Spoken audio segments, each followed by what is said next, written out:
Happy Tuesday night to you from Pittsburgh, California, where tonight we have the what some people would call maybe a preview of the Pacific Association Championship game. The Sonoma Stompers in first place and the hottest team in the land, the Pittsburgh Diamonds, tonight in Pittsburgh for the first of two here this Tuesday and Wednesday. We are here for Runs Hits Aaron, the pregame show for the Pittsburgh Diamonds. And with us is Diamonds manager Aaron Miles. And Aaron, last week, I read somewhere, I think it was my tweet, said it was the most exciting week of Pittsburgh Diamonds baseball in history. It was unbelievable. 4 comeback victories, 2 walk-off wins. What can you say about it? Well, the guys are playing well, and obviously the bullpen's doing its job, giving us a chance to make those comebacks.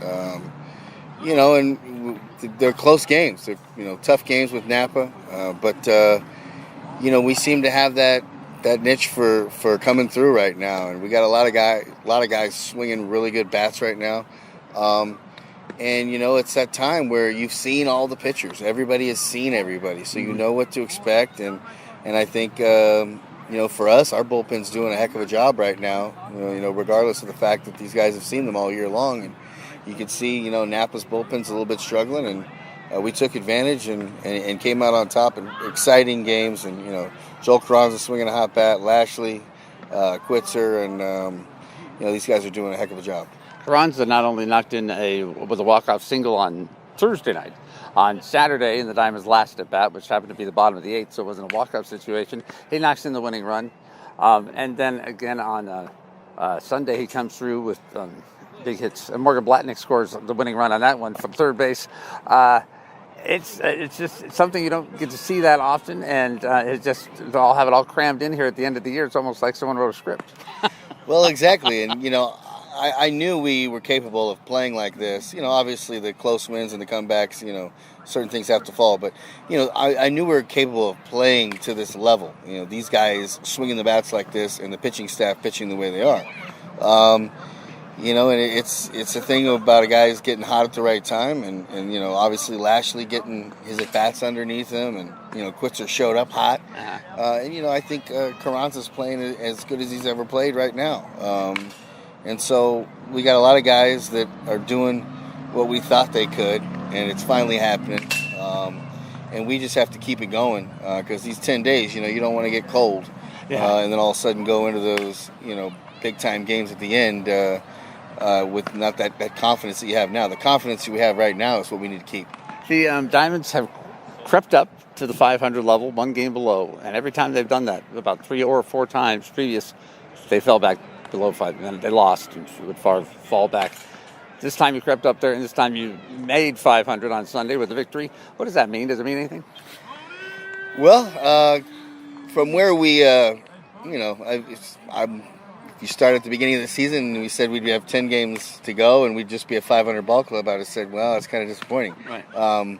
But from where we came from to be there now, it's not disappointing. It's a testament to me making some good moves and sticking with some guys, and these guys getting better throughout the year.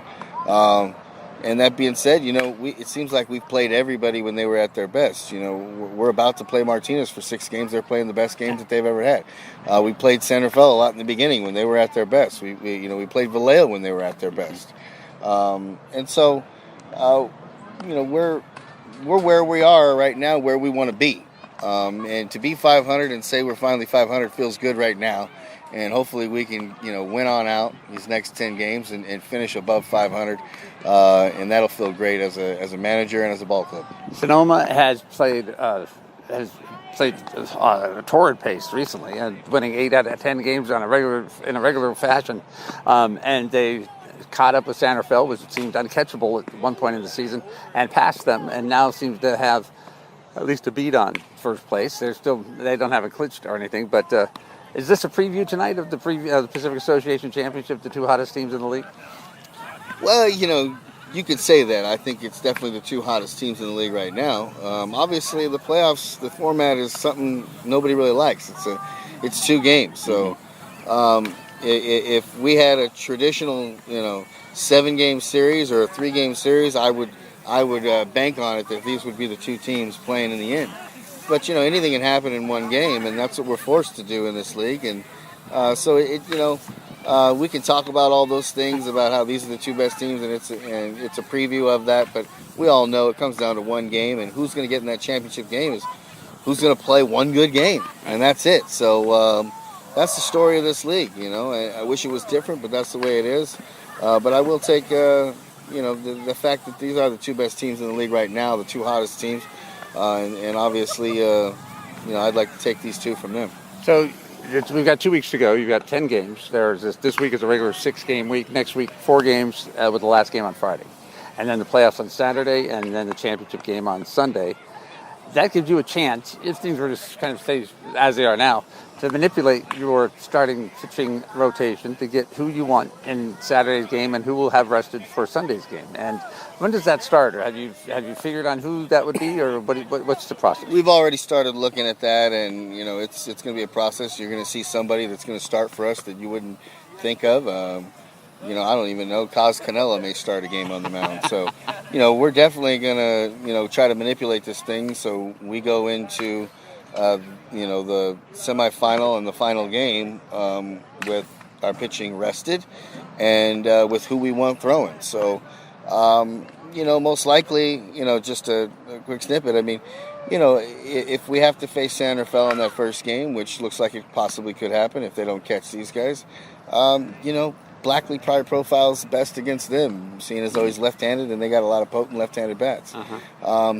That being said, I don't know if that's what we'll do, but I think I would be leaning towards that. And if we had to play Sonoma, I wouldn't mind Blackley against them either. But that's something for us to decide. Solano's been good, and a complete staff day too. So we'll see what happens. But we've got a little bit to think about that, and obviously there's ball yet to be played, and we'll see if San Rafael can push these guys and maybe take over the first position. And tonight is Corey McDonald on the mound, and anything you're looking for or special that we should be looking for? Well, he had a little bit of a rough outing his last but he's been getting better all year long, and he's a strike thrower, and he needs his defense to play behind him. And so hopefully we can get that today, is play a solid game of defense behind him. As long as he keeps the ball down and keeps those ground balls coming, and we field him behind him, we'll be fine, and we'll have a chance to win the ball game. Well, thank you, Coach. Good luck tonight. We will be back for the start of tonight's game between the Sonoma Stompers and the Pittsburgh Diamonds right after this.